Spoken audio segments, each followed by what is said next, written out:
I'm Carolyn. Welcome. I am your host for this week's Weekly Mini, your bite-sized workshop on the hottest acro topics. This episode is our 100th Weekly Mini, and so we thought it a perfect opportunity to present it as an exclusive to our certified teachers with a huge shout out to our community here. We are grateful for each and every one of you and the contributions that you make. So thank you, and thank you for joining us. We'd also like to take this time to thank all of our acrobatic arts faculty and staff who've contributed to Weekly Minis since the start. The combined value of their knowledge and expertise is unmatched, and I know that you would agree that we are all incredibly better for it. With that, you can reference all of our previous Weekly Minis and more amazing content on the Acro Dance Resource Center. If you have any questions, drop them in the comments. If you know someone who should hear about today's topic, be a friend and tag them on this post right now and let them know we're here. Today, we are thrilled to bring you Trish Thompson Creamer, who has a rich background in competitive artistic gymnastics and dance with a focus on acrobatics. With her passion for both, Trish established Rhythm Plus Dance Company, which has been thriving in Stony Creek, Ontario for over 29 years. Her accomplishments as a nationally renowned teacher, choreographer, and adjudicator have earned her much recognition and acclaim in the dance community. Trish is also a valued member of the Acrobatic Arts faculty, where she is involved in the discussion of the syllabus, runs modules, and travels across North America to teach acro workshops. She is also joined today by her demonstrator dancer, our 2022 Acrobatic Arts Ambassador, Ophelia Chan. Let's welcome them both in their studio now. Hi, everyone. Thank you, Carolyn. Thank you for that. I'm so excited to be here and to be on the 100th episode. What a milestone. And I'm so proud to be a part of this organization. I can't believe 100 episodes. Wow. And here we are.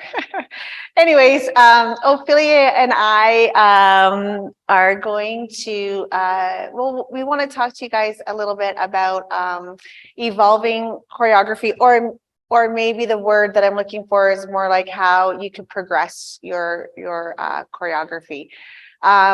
What we've done is we've broken the three most common skills in acro, being the bridge, the handstand position, and the cartwheel. And we have taken that and kind of incorporated it in with some transitions and I guess basic choreography. So really we try to stay true, right? From the beginner level all the way up to the advanced level, we tried to stay true with the amount of eights that we have and true to the basic choreography, and then just kind of evolving it. So there's so many ways and there's so many different things that we could do. But we decided to kind of break it down for you guys this way, and then we can talk about it. So just with the bridge can be just a static bridge that you're pushing yourself up to, holding it. Then your bridge can be something that could incorporate walkovers or front aerials or anything like that. Handstand position, you'll see can be that alignment that we're looking for in a headstand or in a forearm stand or in a handstand itself. So we do have a couple different variations going in and out of that. And then the cartwheel being, progressing that into an aerial or whatnot. So in our studios, we all have kids of different abilities and ages. So we kind of decided this time, because the last session I did it based on the little kids. So we tried to base this on maybe like your teens, your tweens, something like that, you'll see with the basic combination that we do. So anyways, let's get started, and I'm going to we will show you the first combo that we have. We didn't select any music because that just kind of turned into we just don't have any music, because with Zoom, it's hard for me to play the music and then you don't hear it and whatnot. So I will count, and we're going to try our best here to do exactly what I just said that we were going to do. All right. So we are going to start off with a basic, basic beginner combination. We try to do it in and around 8 to 9 counts of 8 each level. And then you'll see how it will just progress with the amount of counts that you can fit into an 8 versus the beginner level to the advanced. But anyways, I'm going to stop talking and we're going to start off with our basic beginners. So move up a little bit, Ophelia. I feel like you're really far back. I don't know. She's kind of tiny in my screen there. Okay, here we go. So we're going to start off just with some walks. We're going to break it down for you. And so you'll see that her arm positions and the preparations, the entrances and the exits are going to be really geared to more of that beginner dancer. Okay, so here we go. We're going to start off with, I'm just going to move out of the screen so you can see. Okay, we're going to start off with 5, 6, 7, 8, and 1, 2, 3, 4, 5, 6, 7, 8, 1, 2, 3, 4, 5, 6, 7, 8. Headstand position. 1, 2, 3, 4. Up. 5, 6, 7, 8. 1, 2, 3, 4, 5, 6, 7, 8. Over. 1, 2, 3, 4, 5, 6, 7, 8. 1, 2, 3, 4. We're going to do a far arm cartwheel to our knee. 6, 7, 8. 1, 2, 3, 4, 5, 6, 7, 8. 1, 2. We're going to push up to bridge 3, 4, and 5, 6, 7, 8. 1, 2, 3, 4, 5, 6, 7, 8. So that would be an example of that beginner combination. And then we're now going to move on with that. We're going to proceed to like an intermediate combination. So just kind of keeping true to the nature of the skills and keeping true to the block of 8s that we've selected. And just kind of you'll just kind of adding a little bit into the choreography to kind of give it a little bit more substance and to just kind of raise the difficulty in the skills. Okay, so this is going to be an intermediate combination, staying true to where we are. All right, so here we go. You'll see a difference right off the bat. 5, 6, 7, 8, 1 and 2 and 3 and 4, 5, 6 and 7, 8. 1, 2, 3, 4, 5, 6, 7. Chest stand up. 1, 2, 3, 4, 5, 6, 7, 8. 1, 2, 3, 4, 5, 6 together. 7, 8 and 1, 2, 3, 4, 5, 6, 7, 8 and 1, 2 and 3, 4. Front walkover. 6, 7, 8. 1, 2, 3, 4, 5, 6, 7, 8. 1, 2. Valdez. 3, 4, 5, 6, 7, 8. 1, 2, 3, 4, 5, 6, and 7, 8.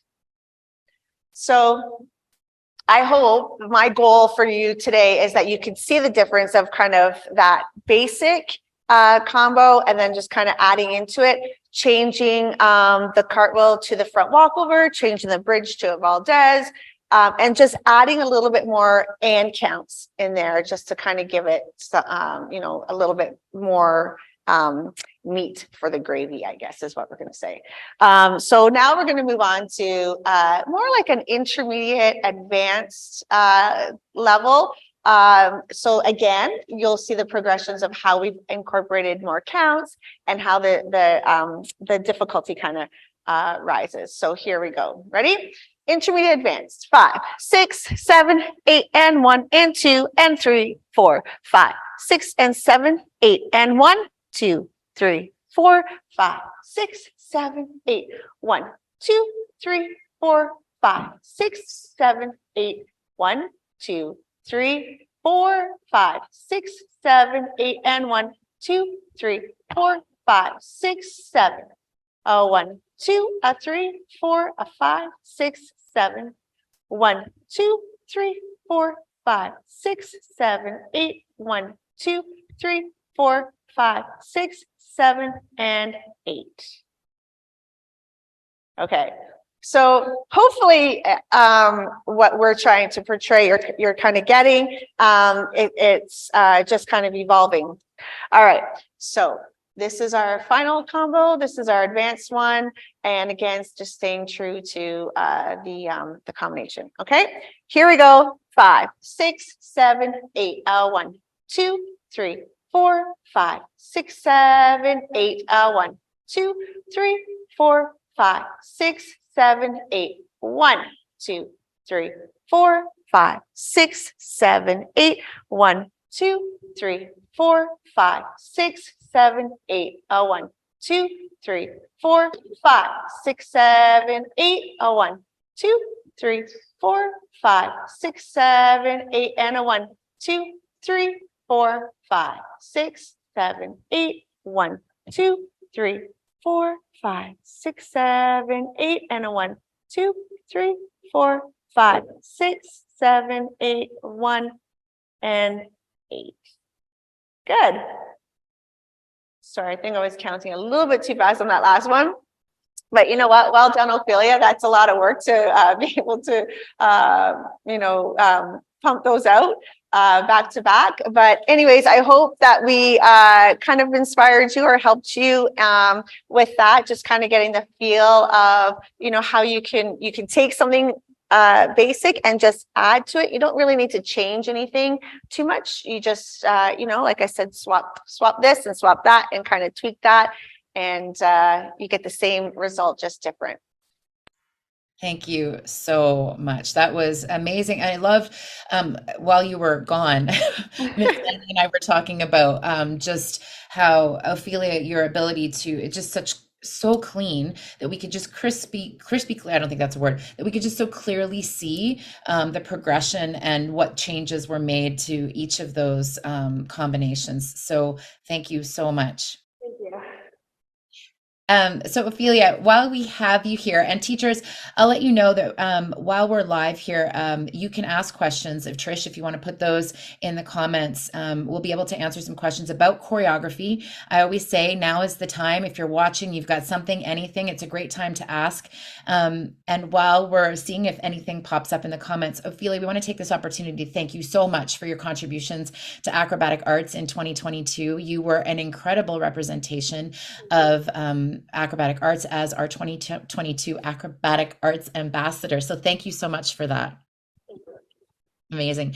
So I know we're putting you on the spot and that your performance is mostly focused on dance and not having to talk, but we really wanted to hear from you and ask you a couple of questions specifically about what inspired you to become or to apply for to become an Acrobatic Arts Ambassador.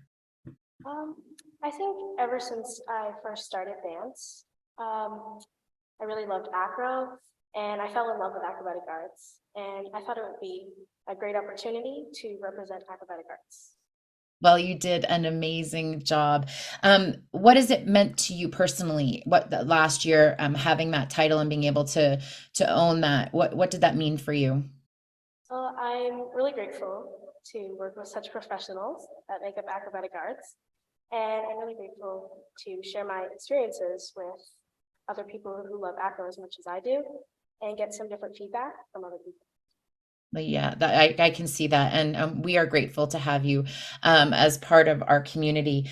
What would you, now the Acrobatic Arts Ambassador, at the time of this presentation, the 2022 search ended yesterday. So we haven't got yet to choose our 2023 ambassador, but what advice would you give this coming year's ambassadors?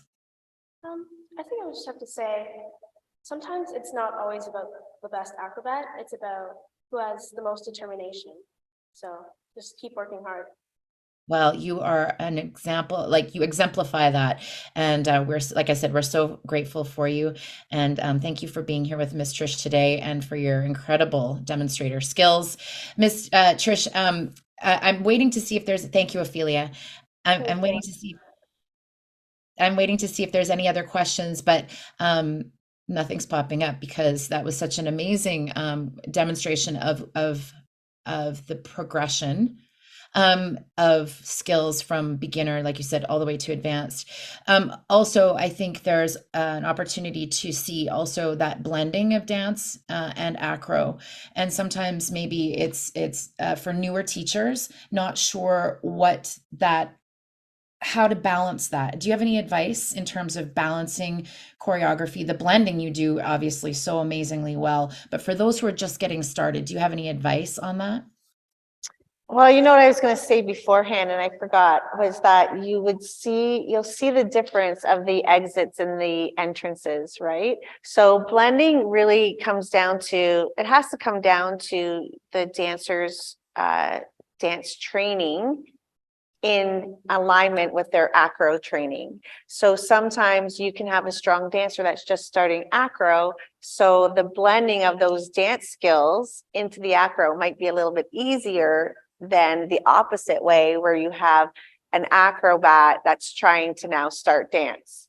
Does that make sense? So you just have to really look at the dancers and just think about, when you put something together and you stand back and watch it, how does it make you feel? Does it look choppy to you? Do you feel like you can see the big setup? And when they're little and they're in that beginner level, yeah, you should see that. You should see the setup and you should see the exit. But when you have somebody that's a little bit more advanced and a little bit more refined with their dance technique, then you want to kind of see it pop out just without the big entrance. But you know what, those sometimes in groups and in trios and duets, sometimes you do need to have a little bit of a setup just so that they have a little bit of that concentration, so that skills are done safely. So it all depends. You just have to stand back and look at it. That is really great advice. Thank you so, so much. Thank you both for being here. Ophelia, thank you again for your time and contributions. And thank you, Trish, so much for this amazing presentation. I know it's going to be a huge value for our community now and moving forward. So thank you both. Thank you so much for having us. And congratulations, Acrobatic Arts, on your 100th episode. That's amazing. And we are so grateful that you were here to be a part of it. Thank you again, teachers, for being here. See you again next time. Bye.